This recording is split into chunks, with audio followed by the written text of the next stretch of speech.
ఏమండో రాయుడు గారు, మన యంగ్ పిఎం గారు పార్లమెంట్ మొత్తాన్ని నెట్ సెంటర్ గా మార్చేశారు. ఇక్కడ నెట్ బాగోతాలు చూపించేస్తారా ఏంటి?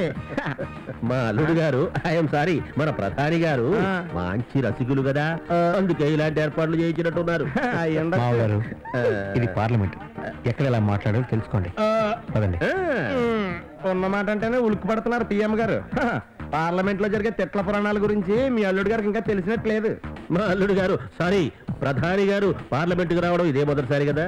అవును, అది కూడా మా పార్టీ మీ పార్టీ దయ వల్ల కదా. మీరు మేము కలిసి ఎన్నో ఆశలు పెట్టుకుని మా అల్లుడు గారిని ప్రధానిగా చేశాం. మరి మనకు ఏం మేలు చేస్తారో, ఏ విధానాలు అమలు జరుపుతారో చూద్దాం. ఏ విధానాలు అమలు పరిచిన, ఏ బిల్లులు ప్రవేశపెట్టినా మనకు అనుకూలంగా మార్చుకుంటే సరే. బడ్జెట్ సొమ్మంతా మన జేబుల్లోకి రావాలి కదా రాయుడు గారే. ఈ కంప్యూటర్లు ఏంటో, ఈ గోలేంటో, అసలే మన వాళ్ళు సగం మంది నిశానీగాళ్ళు. ఏది నొక్కబోయి ఏది నొక్కుతారో. అసలు ఈ సమావేశాలు ఎలా నిర్వహిస్తాడో మా అల్లుడు తలుచుకుంటే భయంగా ఉంది పరమశివం గారు. సగం మంది నాయకులు నిశానీలు కాబట్టే మనం ఒకసారిగా ఉన్నాం. మీరేం దిగులు పడకండి రాయుడు గారు, ప్రధానమంత్రి మీ అల్లుడు కదా, మీ మాట చెబుతాడు కదా. అది నిజమే గాని ఈ సమావేశాల గొడవల్లో లక్షలు ఖర్చు పెట్టి తెప్పించిన ఈ కంప్యూటర్లు భద్రంగానే ఉంటాయంటారా? మామూలుగా మైకులు కుర్చీలే మన కోపాలకు మొక్కలు అయిపోతున్నాయి. ఈ కంప్యూటర్ లో లెక్క అయినా ఇది మన సొమ్ము కాదు కదా. అది నిజమేలే. ఈ రకంగానైనా టెండర్లు పిలిస్తే మన వాళ్ళకి మళ్ళీ పని దొరుకుతుంది. మరే అబ్బా, ఇందాక నుంచి వింటున్నా, మీకు మీరే మాట్లాడేసుకోవడం, నిర్ణయాలు తీసుకోవడం. అంత భయం ఎందుకు మావగారు? అన్నీ నేను చూసుకుంటాను కదా, మీరు హాయిగా ప్రశాంతంగా ఉండండి. అందుకే కదా మేమందరం కలిసి మిమ్మల్ని ప్రధానిగా ఎందుకుంది. మెయిన్ కాన్సెప్ట్ అదే.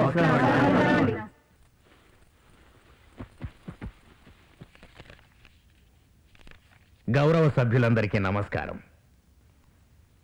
ఈరోజు కార్యక్రమం మన దివంగత ప్రియతమ ప్రధాని వి ధర్మారావు గారికి శ్రద్ధాంజలి ఘటించడం. ఆయన చాలా మంచి సీనియర్ నాయకులు. ఆయన సేవలు చాలా అమూల్యమైనవి. ఆయన మన భారతదేశాన్ని ఒక మహోన్నతమైన దేశంగా మార్చి ప్రపంచ దేశాల ముందు నిలబెట్టాలని అహర్నిశలు కృషి చేశారు. కానీ ఆయన ప్రయత్నాలు ఫలించకుండానే గుండెపోటుతో అకాల మరణం చెంది స్వర్గస్థులయ్యారు.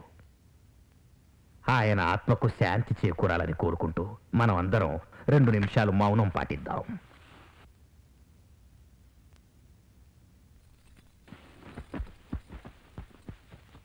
This house is adjourn for tomorrow. గౌరవ సభ్యులందరికీ నమస్కారం. ఈరోజు చాలా ఆనందంగా మీకు ముఖ్యమైన విషయాన్ని తెలియజేస్తున్నాను. ఈ రోజు నుంచి మన పార్లమెంట్ భవనం పూర్తిగా కంప్యూటరైజ్ చేయబడింది. అంతేకాకుండా most advanced and powerful microphone సిస్టాన్ని ఇక్కడ ఏర్పాటు చేశాం. అంచేత మీ ప్రతి కదలిక, మీ ప్రతి మాట ఇక్కడ నిశితంగా గమనించబడతాయి. కాబట్టి సభ్యులందరూ సభకు సహకరించాలని, హుందాగా ప్రవర్తించాలని, సభా సమయాన్ని ఏమాత్రం వృధా చేయొద్దని మరీ మరీ కోరుతున్నాను. ముఖ్యంగా ఈ సభలోని ప్రాపర్టీకి ఎవరైనా నష్టం కలిగిస్తే దానికి పూర్తి బాధ్యత వారే భరించాల్సి ఉంటుందని మరీ మరీ గుర్తు చేస్తున్నాను. ఈ రోజు మన సభా కార్యక్రమం క్వశ్చన్ అవర్తో ప్రారంభమవుతుంది. అధ్యక్ష, గత ప్రభుత్వంలో ఎన్నో అవినీతి ఆరోపణలు ఎదుర్కొన్న మంత్రి కెఎం రాయుడు గారు, ఆయన అనుచర వర్గం పదవులు కోల్పోయారు. తిరిగి పదవులు పొంది మళ్లీ అదే అవినీతి పనులకు పాల్పడుతున్నారు. పేద రైతుల పొలాలపై పడి ఎన్ఆర్ఐ బృందాల్ కంపెనీకి అప్పగించండి దౌర్జన్యం చేశారు. వారిపై ప్రభుత్వం చర్యలేమైనా తీసుకుంటుందా లేదా అన్నది సభకు తెలియపరచాలని కోరుతున్నాను. అధ్యక్ష, ఏదో పత్రికల్లో 4 వార్తలు రాసినంత మాత్రానా, టీవీలో 4 క్లిప్పింగులు చూపించినంత మాత్రానా సరిపోదు. సిబిఐ వారు దర్యాప్తు చేసి మమ్మల్ని నిర్దోషులుగా తేల్చారు. ఆ విషయం ప్రతిపక్ష నాయకులకు ఇంకా తెలియదు కాబోలు. అధ్యక్ష, ఇక ఎన్ఆర్ఐ బృందాలు గారి విషయం అంటారా? మా ప్రభుత్వం ఈ దేశాన్ని పారిశ్రామికంగా అభివృద్ధి పరచడానికి ఆంధ్రప్రదేశ్లో ఎన్ఆర్ఐ బృందాలు గారి కంపెనీ తరఫున స్థలం సేకరించాం. ఆ స్థలం మేమేమి ఊరికినే అన్యాయంగా ఆక్రమించలేదు అధ్యక్ష. లక్షలకి లక్షలు ఆ రైతులకు నష్టపరిహారం చెల్లించే సేకరించాం. ఇందులో దౌర్జన్యం ఏముంది? అందుకు మీకు సన్నకారు రైతుల పంట పొలాలే దొరికాయా? సమాధానం చెప్పండి. అధ్యక్ష, పంటలు సరిగ్గా పండక ఎంతో మంది రైతులు అప్పుల ఊబిలో కూరుకుపోయి ఆత్మహత్యలు చేసుకుంటున్నారు. అలాంటి ఎంతో మంది పేద రైతుల్ని ఆదుకోవడానికి మా ప్రభుత్వం దేశ విదేశాల నుండి ఎంతో మంది ఎన్ఆర్ఐలను ప్రోత్సహించి వాళ్ళ చేత మన దేశంలో ఎన్నో పరిశ్రమలను స్థాపించి ఆ పేద రైతులను ఆదుకోవాలనే సంకల్పంతో వాళ్లకు మేలు చేయాలనే సద్బుద్ధితో వాళ్ళ భూముల్ని సేకరిస్తున్నాం. ఇది తప్ప చెప్పండి? నిజంగా మీరు రైతులకు మేలు చేయాలనుకుంటే మిగులు భూములు, బంజరు భూములు ఎన్నో ఉన్నాయి కదా, ఆ భూములు కంపెనీల కోసం సేకరించవచ్చు కదా. మీకు ఆ రైతుల భూములే దొరికాయా? అధ్యక్ష, అసలు వసతులు సౌకర్యాలు లేని చోట కంపెనీలు ఎలా పెడతారో, వ్యాపారాలు ఎలా చేస్తారో?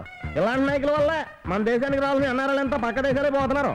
ఒక్క మొక్కలో చెప్పాలంటే వీళ్ళంతా అభివృద్ధి నిరోధకులు సార్. అధ్యక్ష, భూగరిష్ట చట్ట ప్రకారం ఒక రైతుకు 25 ఎకరాల భూమి మాత్రమే ఉండాలి. అలాంటిది ఒక కంపెనీకి 1000 ఎకరాల భూముల్ని ఇస్తున్నారు. రైతుకు ఒక చట్టం, కంపెనీకి ఒక చట్టమా? అధ్యక్ష, ఒక కంపెనీ ఉందంటే అది కొన్ని వేల మందికి ఉపాధి కల్పిస్తుంది. మరి ఒక రైతు ఎంతమందికి ఉపాధి కల్పిస్తున్నాడు చెప్పండి. దృష్టిలో పెట్టుకొని తప్పు చేసిన వాళ్ళు శిక్ష అనుభవించేలాగా, నష్టపరిచిన వాళ్ళు పరిహారం చెల్లించేలాగా కొన్ని నిర్ణయాలు తీసుకున్నారు. అందుకే మీరు పగలగొట్టిన కంప్యూటర్ నష్టం 50,000, మధ్యలో దూరి సభా సమయాన్ని వేస్ట్ చేసినందుకు 25,000